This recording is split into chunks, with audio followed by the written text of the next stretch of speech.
That Friday night with my son Jude was by far the most astonishing but yet most thrilling night I have ever encountered in my life. My name is Mavis, and I want to share a tale about something that transpired between me and my child Jude. It's not effortless to discuss, but it's something I've concealed for too lengthy.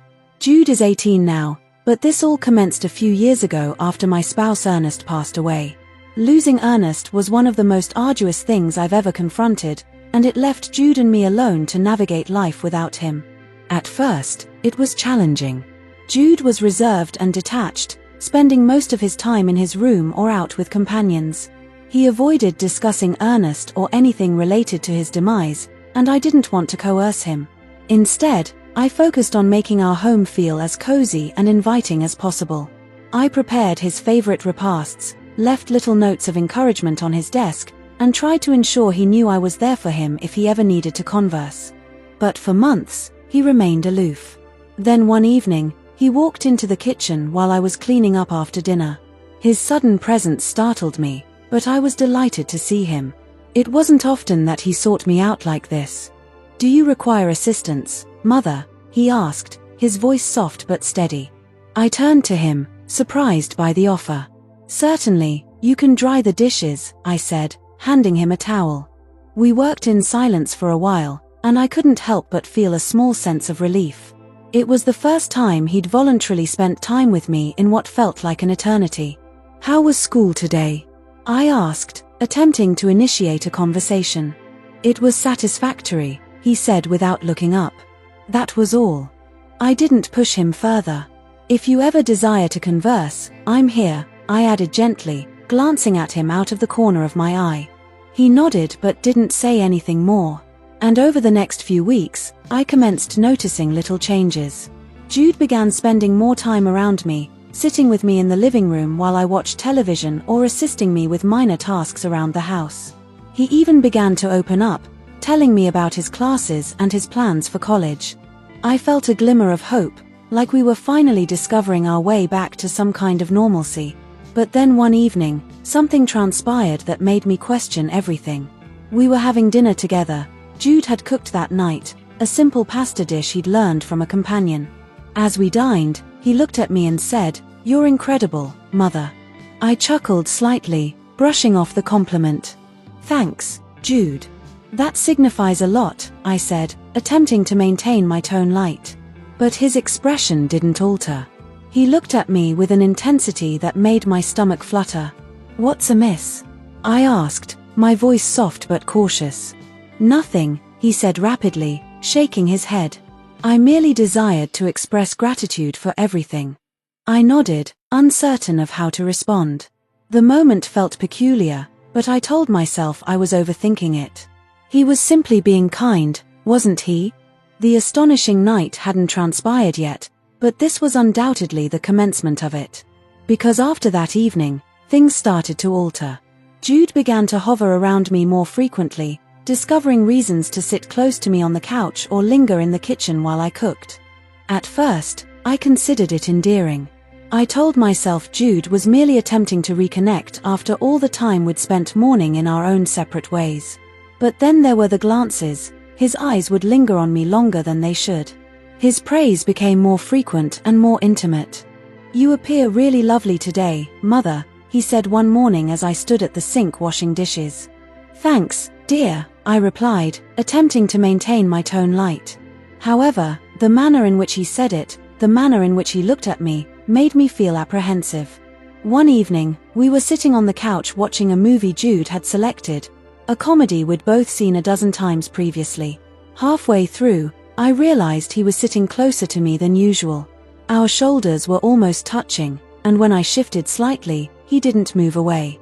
"You're always so occupied," he said suddenly, breaking the silence. "You never take time for yourself." I smiled slightly, caught off guard. "That's what mothers do, Jude. There's always something to attend to." He shook his head, his gaze fixed on me. "You do too much. You deserve a respite." His words made my chest constrict. "That's kind of you to say," I replied, "but I'm fine, really." That night, I couldn't sleep. I lay in bed staring at the ceiling, replaying the moment over and over in my mind. Was it merely an innocent gesture, or was I imagining something more? What was transpiring between us? I would soon discover. In the days that followed, I noticed Jude finding reasons to be near me more and more. If I was cooking, he'd come into the kitchen to converse. If I was in the garden, he'd wander outside and sit with me. His praise continued, each one making me feel more uneasy. "You make this house feel lively," he said one afternoon as I folded laundry. I froze for a moment, unsure of how to respond. "Thanks, Jude," I said finally, forcing a smile. However, deep down, I couldn't shake the feeling that something was changing, and not in a manner I was comfortable with. The unease I felt grew larger and larger. I attempted to convince myself I was imagining things, that Jude was simply being kind, perhaps even attempting to make amends for the distance between us after Ernest's passing. However, it wasn't merely the praise, it was the manner in which he behaved around me, how he always seemed to be present, watching me, discovering reasons to be close. And I hadn't quite discerned yet why I did the same to him too. One afternoon, I was cooking in the kitchen, chopping vegetables for dinner. I heard Jude enter behind me, his footsteps soft on the tiled floor. I didn't turn around, I was attempting to focus on the task at hand, hoping he'd merely grab a snack and depart. "Do you require assistance, Mother?" he asked. I glanced over my shoulder and gave him a swift smile. "Sure, you can slice these carrots," I said, sliding the cutting board toward him. He stepped up beside me, his movements deliberate, and commenced cutting. For a while, we worked in silence. I thought perhaps it would merely be a quiet, pleasant moment, something normal. However, then he ceased cutting and turned to gaze at me. "You've accomplished so much for me," he said, his voice low. I glanced at him. Perplexed. "What do you mean?" I asked. "I mean, after Dad died, you took care of everything. You didn't have to, but you did," Jude said, his eyes fixed on mine. I felt a pang of emotion in my chest. "Of course, I did, Jude. You're my son. I love you," I said, trying to maintain my tone steady. He nodded, but his gaze didn't waver. "I just don't think I ever said thank you for all of it." "You don't have to thank me," I said quickly, turning back to the stove. "That's what mothers do." He didn't respond, but I could feel him watching me. The moment felt too heavy, too intense, and I wanted nothing more than for it to end. Finally, he picked up the knife and started cutting again, and I let out a small breath of relief. After dinner that night, I sat on the couch with a book, hoping to lose myself in the pages. Jude came into the living room and sat down next to me, not in his usual spot on the other end of the couch, but right next to me. "What are you reading?" he asked, leaning closer to see the cover. "It's just a novel," I said, holding it up for him to see. "Nothing too exciting." "Can I read it with you?" he asked. The question caught me off guard. Jude hadn't shown much interest in reading since he was a kid, and I couldn't remember the last time we'd done something like this together.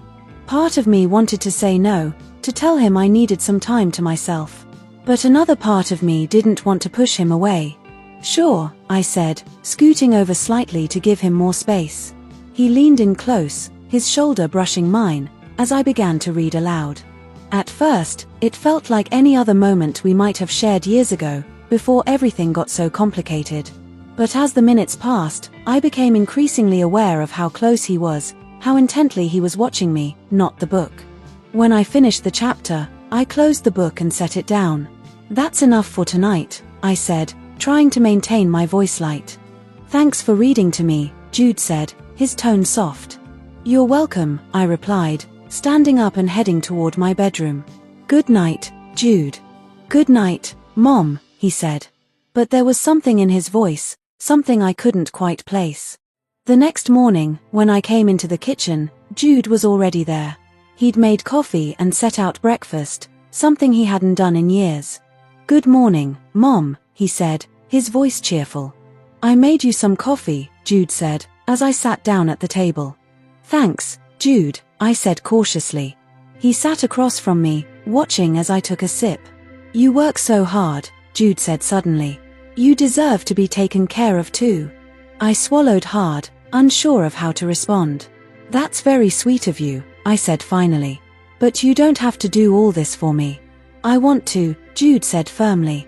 After breakfast, I withdrew to the garden, hoping to clear my mind. The air was cool, and the scent of blooming flowers surrounded me. I sat on the bench, staring out at the neatly trimmed bushes, trying to make sense of everything. I wasn't sure how long I'd been sitting there when I heard footsteps behind me. I turned to see Jude walking toward me, his hands in his pockets. "May I sit with you?" he asked. "Of course," I said, though part of me wanted to say no. He sat down beside me, leaving a small space between us. For a while, we were silent, the only sounds coming from the rustling leaves and distant birdsong. "You've been quiet lately," he said finally. "I've just had a lot on my mind," I replied, keeping my gaze fixed on the garden. "Is it about me?" he asked, his tone soft but serious. The question caught me off guard, and I hesitated before answering. "Why would you think that?" He shrugged. "I don't know. I just feel like maybe I've done something to upset you." "You haven't upset me," I said quickly. "I've just been tired." He nodded but didn't say anything else. After a few more minutes, he stood up. "I'll leave you alone," he said, his voice quiet. I watched him walk back into the house, a knot of guilt forming in my chest. He hadn't done anything wrong, had he? So why did I feel so uneasy? The days that followed felt strange, as though a heavy cloud had settled over the house. I tried to act normal, cooking meals, tidying up, and going about my usual routine, but I couldn't shake the tension I felt whenever Jude was nearby. He hadn't done anything overtly wrong, but his presence lingered in a way that felt different. And then one night, I made a conscious effort to keep some distance. After dinner, I retreated to my bedroom earlier than usual, hoping for some quiet time to myself. I curled up with a book, letting the soft glow of the lamp create a small cocoon of warmth. It felt like a rare reprieve from the unsettling dynamic that had begun to develop. I felt tension and excitement in me when thinking about Jude, and it was the first time I recognized it. It caught me off guard, as I couldn't accept the fact that Jude was my own son. But just as I started to relax, there was a soft knock at the door. "Mom!" Jude's voice was low, almost hesitant. I hesitated before answering. "Yes. Can I come in?" I glanced at the clock. It was late, far past the time Jude usually went to bed. "Is something wrong?" I asked, sitting up slightly. I wanted to talk," he said. I sighed, setting my book aside. "Come in." The door creaked open, and Jude stepped inside. He looked different somehow, less like the confident young man he usually portrayed and more like the boy I used to comfort after nightmares when he was little. He stood in the doorway for a moment, as though unsure of whether to come closer. "What's on your mind?" I asked, patting the edge of the bed. He sat down, his movements slow and deliberate. For a moment, he didn't say anything, his eyes fixed on the floor. Then he looked up, his gaze meeting mine. "I just wanted to say I'm sorry," he said finally. "For what?" I asked, my voice cautious. "For making you feel uncomfortable," he said, his tone sincere. "I know I've been acting different lately, and I don't want you to think I'm trying to make things awkward between us," Jude said, his voice filled with sincerity. I blinked, surprised by his candor. "Jude," I started, but he cut me off. I've been feeling a lot of emotions, and I don't really know how to cope with them," he said, his voice cracking slightly. "But I don't want to hurt you." His words hung in the air, heavy with meaning I couldn't fully comprehend. I reached out, placing a hand on his shoulder. "Jude, it's okay to feel confused sometimes," I said gently. "But you need to remember that I'm your mom, and our relationship has boundaries." He nodded, his eyes glistening with unshed tears. "I know. I'm sorry," he said again, his voice barely above a whisper. I gave his shoulder a reassuring squeeze before pulling my hand away. "Let's not worry about it anymore," I said, trying to keep my tone light. "We'll figure it out together." There was a certain tension and excitement between us that I couldn't quite name. The look in his eyes told me there was more coming, and I gave that same look back to him as well. He nodded again, standing up. "Good night, Mom," he said softly before leaving the room. I watched him go, a strange mix of relief and sadness settling over me. He had acknowledged the tension between us, which felt like a step in the right direction. But I couldn't help wondering if things would truly go back to normal. One thing was for sure, this was not the last time he would do this. And I was right. I was definitely right. As for the next time he would do this, things would end a lot differently. The next morning, I woke up feeling more exhausted than usual. The conversation with Jude had kept me awake for hours, my mind racing with what ifs and unanswered questions. I got up, went through my morning routine, and tried to shake the lingering unease. Jude seemed different that day, quieter, more reserved. He kept to himself, spending most of the day in his room. Part of me wanted to check on him, to make sure he was okay. But another part of me felt like I needed to give him space. That evening, as I was folding laundry in the living room, Jude came in. He sat down on the couch without saying a word, watching me quietly as I worked. The silence between us felt heavy, and I struggled to think of something to say. "You've been quiet today," I said finally, looking at him. He shrugged. "Just thinking about anything special?" I asked, trying to sound casual. "About us," he said, his voice barely above a whisper. I froze for a moment, the weight of his words sinking in. "What do you mean?" I asked carefully. He hesitated, his eyes meeting mine. "I mean, I know things have been strange lately, and I don't want it to be like that anymore," he said. I nodded slowly, unsure of how to respond. "I don't want that either," I said finally. "But we need to figure out how to move forward." He nodded, a faint smile crossing his lips. "We will," he said. For a brief moment, I felt a spark of hope. Maybe things would get better. Maybe we could move past this and find a way to rebuild our relationship. But deep down, I couldn't shake the feeling that we were standing on the edge of something I didn't fully understand. Or maybe I did understand it, but I didn't want to accept it yet. The quiet unease that had settled over the house didn't go away. Jude tried to act normal, but I could see the struggle in his eyes, the way he hesitated before speaking or lingered too long when we crossed paths. I wanted to believe his apology marked the end of everything, but deep down, I knew it wasn't that simple. And then one evening, as I was lying in bed scrolling through my phone in an attempt to unwind, it happened again. It was late, and the house was silent except for the soft creak of the ceiling fan above me. I had just begun to drift off when I heard a faint knock at my bedroom door. "Mom!" Jude's voice was soft, almost hesitant. I sat up, my heart sinking. "Yes. Can I come in?" he asked. I looked at the clock. It was well past midnight. "Jude, it's late," I said, trying to keep my tone firm. "What's wrong?" There was a pause before he replied, I just need to talk to you." Something in his voice made me hesitate. I took a deep breath, then said, "Okay, come in." The door creaked open, and Jude stepped inside. He looked unsure of himself, his hands shoved into his pockets as he lingered near the doorway. "What is it, Jude?" I asked, trying to keep my voice steady. He hesitated, his gaze flickering between me and the floor. "I've been thinking a lot about what I said the other night," he began, his voice low. I feel like I need to be honest with you," he said, his voice trembling slightly. I felt my chest tighten. "Honest about what?" I asked carefully. He stepped closer, sitting down on the edge of the bed. "About how I feel," he said. My breath caught in my throat. I stared at him, my mind racing. "Jude, you can't." I started, but he cut me off. "I know," he said quickly, his voice full of desperation. "I know it's wrong, and I've tried to ignore it, but I can't stop thinking about you, Mom." His words hit me like a physical blow. I felt frozen, unable to move or speak, as his confession hung in the air. "Jude, you're my child," I said finally, my voice quivering. "I care for you deeply, but not in that way. This must cease." "I know," he whispered, tears brimming in his eyes. "I just needed to tell you." I reached out, placing a hand on his shoulder. "Jude, what you're feeling is a result of everything we've been through. It's not genuine. You're young and confused, but this isn't right. We need to work through this together." He nodded, his shoulders sagging.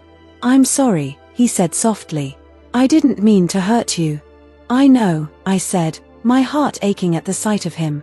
But we can't let this continue. You're a good person, Jude, and you'll move past this. He wiped his eyes, standing up slowly.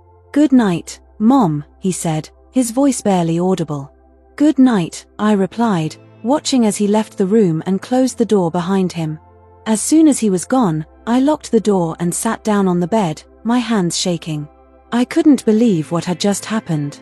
I felt overwhelmed with guilt and confusion, questioning everything I had done that might have led to this moment. I loved Jude with all my heart, but his feelings were something I couldn't ignore or dismiss. That night, I barely slept. I kept replaying his words in my head, trying to make sense of them. I told myself it was just a phase, a moment of confusion that would pass, but deep down, I wasn't sure. The next morning, Jude was quiet. He barely said a word at breakfast, and when he left for school, I felt a strange mix of relief and sadness. I spent the day trying to focus on work, but my mind kept drifting back to our conversation. I couldn't shake the feeling that this wasn't over. When Jude came home that evening, he seemed distant, avoiding eye contact and retreating to his room almost immediately. I wanted to talk to him, to make sure he was okay, but I didn't know where to start. I felt trapped, unsure of how to handle the situation without making things worse. Later that night, I was sitting in the living room, staring at the TV without really watching it. The house was quiet, and I could feel the weight of everything pressing down on me. Suddenly, I heard footsteps behind me. I turned to see Jude standing in the doorway, his expression unreadable. "Can I sit with you?" he asked. I hesitated for a moment before nodding. "Of course." He walked over and sat down on the couch, leaving a small space between us. For a while, we sat in silence, the tension between us almost unbearable. "Mom," he said finally, his voice soft. "I don't want to lose you." "You won't," I said quickly. "But we need to set boundaries, Jude, for both of us." He nodded slowly, his gaze fixed on the floor. "I understand." I reached out, placing a hand on his knee. "We'll get through this," I said gently. "But you have to trust me." He looked up at me, his eyes filled with emotion. "I do," he said. I gave him a small smile, hoping to reassure him. "Then we'll be okay." As I sat there, I felt a glimmer of hope that we could move past this. But deep down, I knew it would take time. The days after our conversation were tense but quiet. Jude kept his distance, and I tried to act as though everything was normal. But the truth weighed heavily on me. I hoped that recognizing the situation and establishing limits would help us both move forward. Yet, something deep inside told me the silence between us wasn't enough to repair what had been damaged. Then, one final night, I went to bed early, exhausted from a day spent trying to keep my thoughts from spiraling. The house was quiet, and the cool night air wafted gently through my open window. I tried to let the rhythmic hum of the fan lull me to sleep, but my mind wouldn't settle. I must have drifted off at some point because the next thing I knew, 22 minutes and 6 seconds was being pulled from sleep by the sound of my door creaking open. My heart jumped as I blinked in the darkness, trying to orient myself. "Mavis," Jude's voice was barely a whisper, but it was unmistakable. I sat up, reaching for the bedside lamp. The warm glow filled the room, illuminating Jude standing hesitantly in the doorway. He looked unsure, his hands fidgeting at his sides.